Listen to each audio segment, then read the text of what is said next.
Morning to all my dear students. Today I am going to explain you all subject science of class 4. Chapter number 6. The name of the chapter is our teeth and digestion. तो जो हम खाना खाते हैं we chew our food with the help of teeth. हम अपने खाने को चबाते हैं अपने दांतों के सहारे. Teeth also help us to speak. जो दांत होते हैं वो हमें बोलने में भी मदद करते हैं. They give sharp to our face, ये शेप टू आवर फेस, ये हमारे फेस को शेप भी देते हैं. They are present on the pair of jaw, जो हमारा मतलब ये जोड़े में हमारे जॉ में स्थित होते हैं. The upper jaw are is fixed but the lower jaw is movable. जो ऊपर वाला जॉ होता है वो फिक्स्ड होता है लेकिन नीचे वाला मूवेबल होता है. अब इस पिक्चर में आपको काम करना है और लिखना है कितने दांतें एक जॉ में प्रेजेंट हैं. ओके, ये आप करेंगे. नेक्स्ट है human beings have 2 set of teeth in their life time, the temporary and the permanent. जो ह्यूमन लाइफ होती है मतलब ह्यूमन बीइंग्स होते हैं उनके पास 2 सेट होते हैं दांत के. एक होता है टेम्परेरी और एक होता है परमानेंट. ठीक है, तो जब बच्चा बड़ा मतलब जन्म लेता है तो उसके पास उसके मुंह में कोई दांत नहीं होता है. 6 या 7 महीने के बाद उसमें दांत आना शुरू होते हैं उसके गम्स में. ठीक है, फिर जब टाइम बीतता रहता है, जब वो 3 साल का हो जाता है तब उसके पास 20 दांत उसके मुंह में आ जाते हैं, मतलब उसके जॉज में आ जाते हैं. फिर उसके बाद जो फर्स्ट सेट होता है उसका मिल्क का दूध होता है, मतलब मिल्क का दांत होता है या फिर टेम्परेरी टीथ होता है.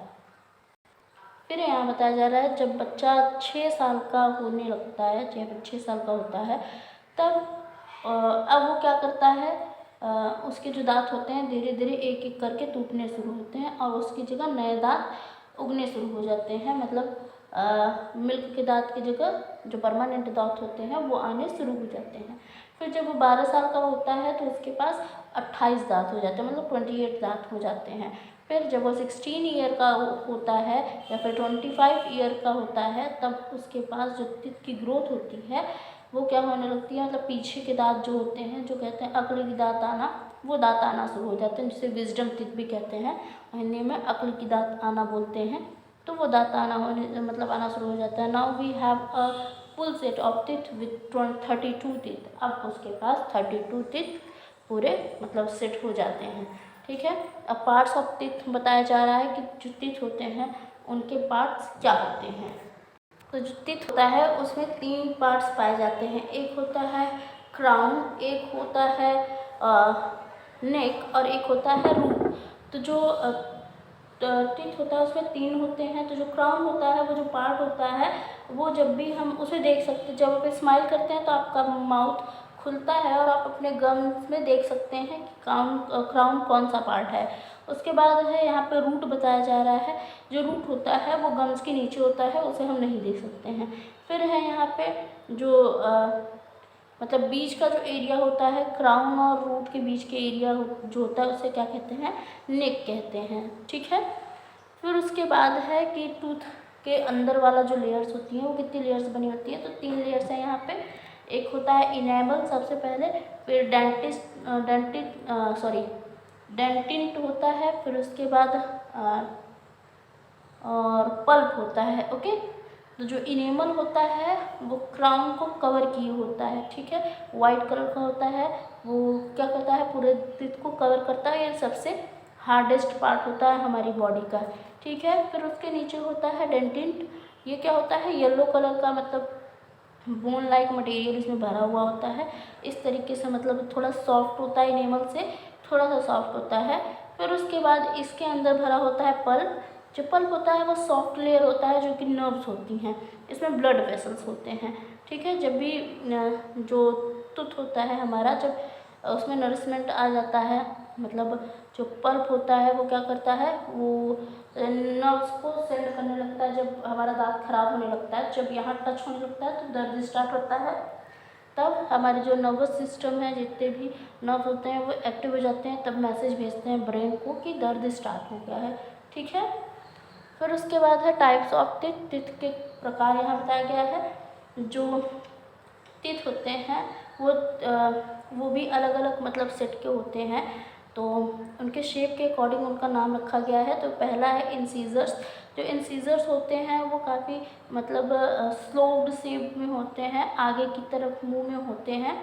और जो इंसीजर्स होते हैं वो 4 होते हैं, ठीक है। ऊपर की तरफ 4 और नीचे की तरफ 4 होते हैं। ये क्या करते हैं, बाइटिंग और कटिंग में हेल्प करते हैं। फिर है कैनाइन्स।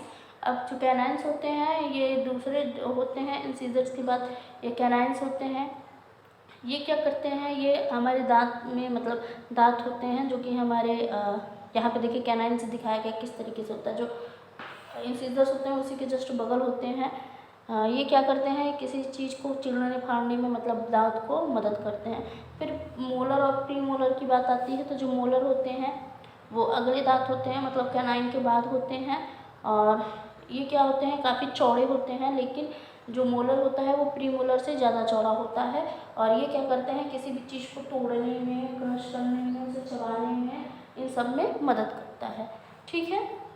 फिर उसके बाद है taking care of your teeth. दांत का कैसे आप देखभाल कर सकते हैं, तो वो बताया गया है कि आपको अपने दांत का हमेशा ख्याल रखना चाहिए, वो ख़राब ना होने पाए। तो इसके लिए आपको जब भी आप खाना वाना खाते हैं, आपको ज़रूरी है कि आप कुल्ला कीजिए।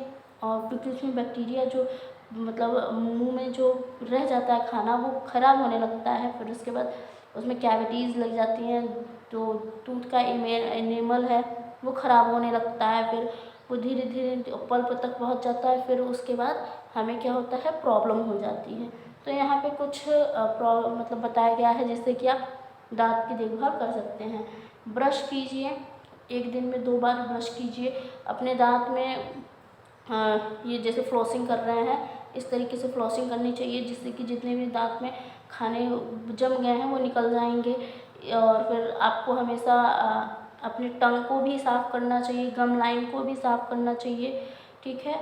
इस तरीके से और भी बहुत सारे तरीके हैं। आप जब खाना खाते हैं, दूध पीते हैं, उसके बाद आपको ब्रश करना चाहिए या फिर कुल्ला करना चाहिए, जिससे कि जो दांत में गंदगी है वो निकल जाएगी, ठीक है। यहाँ पे आता है डाइजेशन। डाइजेशन क्या होता है, ये हमारे फूड को क्या करता है, पचाने का काम करता है। तो हम कोई भी चीज़ क्या करते हैं, पहले मुंह में डालते हैं, मुंह में डालते हैं तो वो क्या करते हैं, हम चबाते हैं। तो जब हम चबाते हैं तो एक सलाइवा मतलब जो थूक होता है वो हमारे मुंह में क्या होता है, रिलीज होता है सलेवरी ग्लैंड से, ठीक है। ये देखिए, ये है सलेवरी ग्लैंड, ये रिलीज़ करता है। फिर क्या होता है, जो फूड होता है उसको क्या करते हैं, वो तोड़ते हैं। ये सलेवरी जो होता है इसमें एक एंजाइम पाया जाता है जिसे एमाइलेज बोलते हैं। वो क्या करते हैं, वो फूड को जो है वो सिंपल फॉर्म में तोड़ते हैं, ठीक है। तो यहाँ पे तोड़ते हैं। फिर उसके बाद जो टंग होता है वो क्या करता है, जितने भी फूड हैं उसको मतलब इस पाइप में डालते हैं। इसे फूड पाइप या फिर ओइसोफेगस भी कहते हैं। तो ये फूड पाइप में जाता है। फिर फूड पाइप में जाने के बाद ये कहाँ जाता है, स्टमक में जाता है। ये हमारा लीवर है, ठीक है। अभी लीवर का काम नहीं है, अभी स्टमक में जाता है।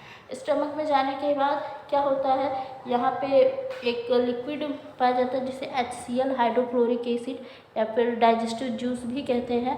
वो क्या होता है, रिलीज़ होता है। और उसके बाद वो फूड क्या होता है, पचता है, ठीक है। पचने के बाद क्या होता है, उसमें कम से कम 3 से 4 घंटे फूड वहीं पे रहता है।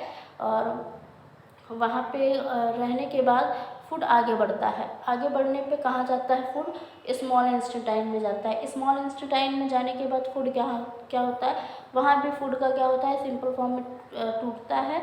और उसमें जो भी चीज़ें होती हैं मतलब यूजफुल चीज़ें क्या होती हैं, वो ब्लड क्या करता है, एब्जॉर्ब कर लेता है।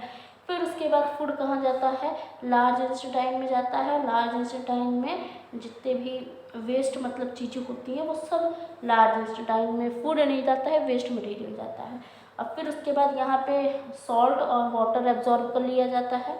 उसके बाद फूड आगे बढ़ता है और एनस के थ्रू निकल जाता है, ठीक है। तो इस तरीके से क्या होता है, जो फूड का डाइजेशन होता है वो इस तरीके से होता है, ठीक है।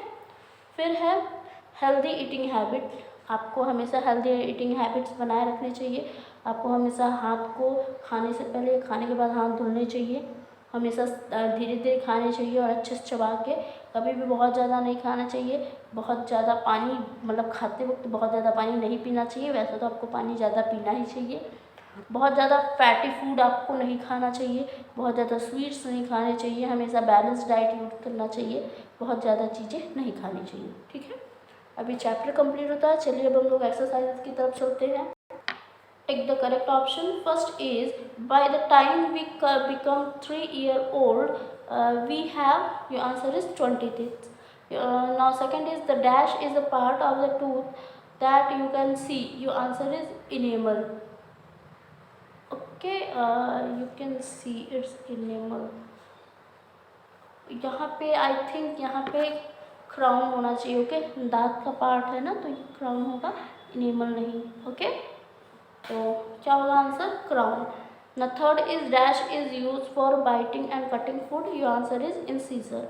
Now fourth is, the yellow sticky layer called dash covers the teeth. Your answer is plaque. Okay, your plaque, C number.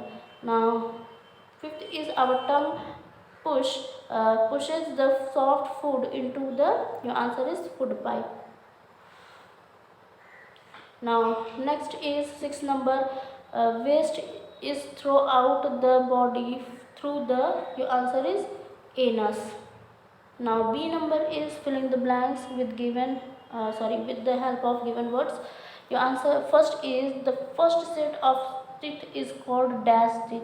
Your answer is temporary. Second is, the dash is part of the tooth which is below the gum. Your answer is root. Now third is, the crown is covered with a dash. Your answer is enamel. Fourth is, dash are used to grip and tear the food. Your answer is canine. Now fifth is, digestion begins in the dash when we eat food. Your answer is mouth. Now sixth number is, the food from the food pipe comes into the dash. Your answer is stomach. Now C is, write T for true and F for false statement. So first is, teeth help us to speak, true.